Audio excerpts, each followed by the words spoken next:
replace it. All right, so we just saw Iron Man 3. Yeah. Yeah. Wait, what was the sound you made? Yeet. Yeet. Yeah, it was all right. I really enjoy that movie. It's fine. It gets a lot of shit. It does. It's a quality movie. It really is. I enjoy that movie. Let's talk about that Mandarin shit, though. Yeah, that's a big skip to that point of contention. Shit. Okay, so here's my take. Here's my hot take. It's not. First off, I don't give a fuck about like the comics or anything, so I'm not like coming at this from like it was different than what I wanted it to be. I'm not coming from that shit. I'm coming at it from a purely like story perspective.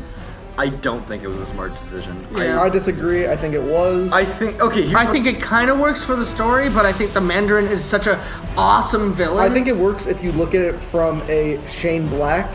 I think if you look at it as a Shane Black movie, it works, but not if you look at it as an Iron Man movie. What do you mean? I've determined what I think it is. I think if they had replaced him with something so much cooler, I would have had no problem with it, and I would have been 110% fine with it.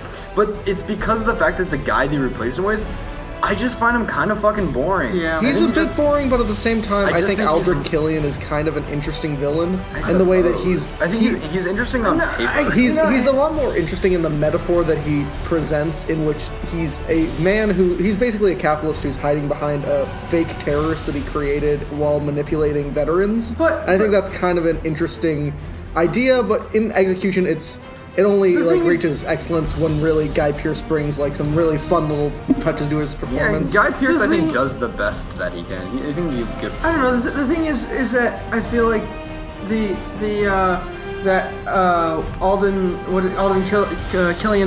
Aldrich Killian was just, his motive was just power. As opposed to the fake Mandarin that they set up. The fake Mandarin they set up was, I have to take revenge against this American ideal of thievery. And, I love I know you think that Zach thinks it's just okay. I fucking love the fake Mandarin that they set up, and I just I want to see that. I wanted to see that be the villain, and then they replace him with just a guy in a suit. And sure, he catches on fire and shit later in the movie, but it's just like. It's a guy in a suit. I think it's the Mandarin they presented was a little too simple, and I'm glad that I think they went with a little more of a. I know it doesn't appear to be, but I think in the metaphor, the meta text of it is I think more interesting than the actual text of it. And I think Shane Black. Shane Black recognizes that, and I think that's why I'm more okay with it. You said the meta text was PTSD. I don't understand. PTSD, yeah. I don't understand how. I understand the PTSD point. I don't understand how having a fake Mandarin fits into PTSD. Having a fake okay. So the I don't want to go into the whole thing because we got to keep this to 5 minutes. Yeah. But you have a bunch of veteran soldiers who are coming home, all with physical wounds. They all have something that they want to cure with extremists. Yeah. Tony, meanwhile, is coming back from Avengers with deep psychological wounds. So I think it's kind of interesting that we see these veterans being manipulated and taken advantage of by Aldrich Killian. And then just have Aldrich Killian. Yeah. I mean, they could have still kept Aldrich Killian, but just made the Mandarin. You could have just had both. You could have had them working with. I think this one was kind of I think it fits into I don't think the fake out works for the. It doesn't. It doesn't ruin the movie for me. The movie's still enjoyable, but it is just kind of Can we talk more about just the rest of the movie then? Yeah, every other detailed. fucking movie. This movie other than the Mandarin thing. It's a fun movie. I dig mystery. To me it was kind of basic, but it was fun. No, I would disagree. I don't think it was basic at all. I think just everything in Tennessee and the fact that he doesn't have the suit. It's not. It's just okay. This is an interesting place to take, and those scenes are not boring. Yeah, those scenes are entertaining as hell. I remember when this movie came out, there was a bunch of people who were angry about Tony Stark is not in the suit at all. Pretty much in this Tony movie. Stark as a character more than Iron Man. Same. Iron Man is the hero. Tony Stark is the character. Yeah, at this point in the franchise, we've seen so much of it. What was it? The Honest trailer, which is get ready for an Iron Man movie with hardly any Iron Man in it. But it's at this point, we've seen so much of Iron Man, we don't it's getting less. The more you show it, the less cool it gets. So the fact that they've reserved it, and we're like, let's just save it. I mean, there still was like a good amount of like Iron Man action scenes. The whole fucking climax at the end is like 50 billion fucking Iron Man suits. And I kind of feel like that was Shane Black being like, okay, he hasn't been in the suit for the most of this movie. Yeah, exactly. Let's put a billion suits at the end. Exactly, and like that. And so like fun. when people were like, "There's hardly any Iron Man in it," it's like there's hardly any Iron Man in it in like the second act. Yeah, and then they bring the fucking Iron Man suit back, and it's cool. That and the thing is, you wouldn't care about Iron Man if Tony Stark wasn't a character. Yeah, exactly. Like if Iron Man was in the suit the entire time and he was just a guy that beat people up, no one would care. No, yeah.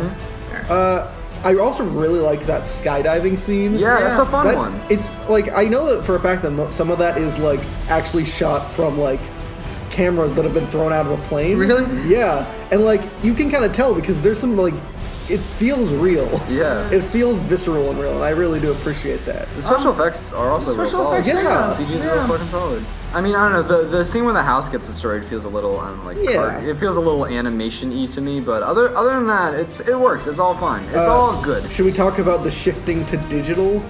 Oh, and how no one noticed. This is not the shift. Isn't digital. it? No, Captain America. The first Captain America. This is the first but one. That still proves your point that nobody noticed. No, well, that's because because digital cameras. Like I know the to Captain me, America. I very much noticed Really? this one looks very different from the first. It was two like Iron I think Man it was like movies. I could be wrong, but it was definitely shot on a very significant. Well, this was like 2013 was around the time that digital cinematography really went in full force.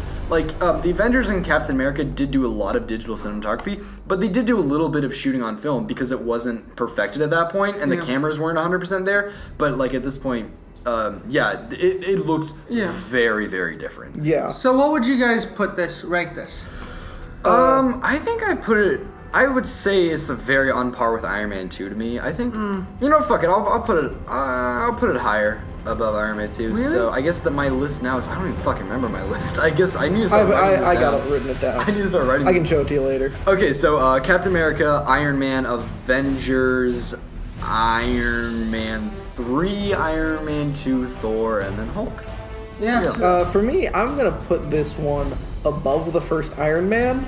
Okay. I know it may seem sacrilegious, but like, I don't know, the first Iron Man... You've already put Iron Man 2 above the first Iron Man. Yeah, I know, right? So you've already... I do think the original Iron Man is kind of like the weakest for me. I think it's... That's very weird. I know, right? That's like, weird. I wouldn't expect that going in, but it's how the cookie crumbles. Yeah. That's just how it happens. Yeah. So what is your list? I think it's Captain America, The Avengers, Iron Man 2, Iron Man 3, Iron Man, Thor, and then Incredible Hulk. So mine would be Avengers,